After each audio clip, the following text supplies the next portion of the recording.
sa Tindig Production.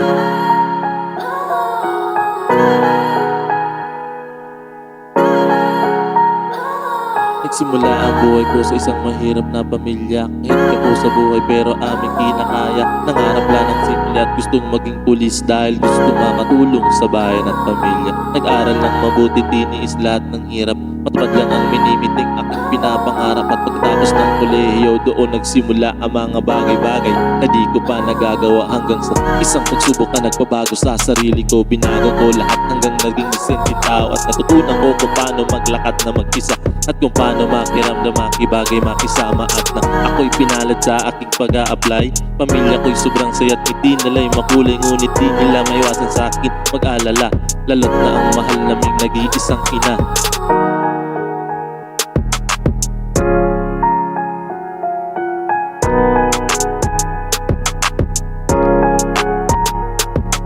Ama't aking ina, aalis na po ako. Huwag niyong kakalimutan ang lahat ng mga biling ko. Ito nga pala anak, pabaong ko sa'yo.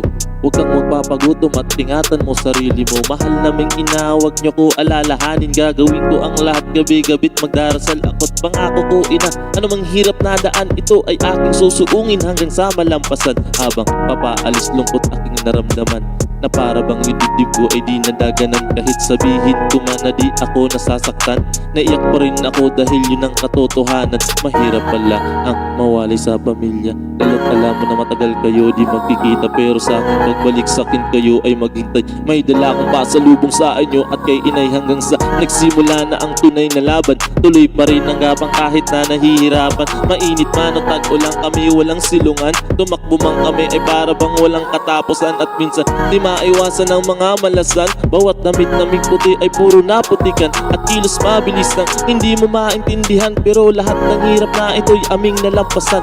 Salamat sa Diyos, hindi nyo kami pinabayaan. Lahat ng hirap at pagod ay aming nakayanan. Sa bawat pagsubok ay maraming natutunan. Mga tinuro nyo sa amin di makakalimutan. Yeah.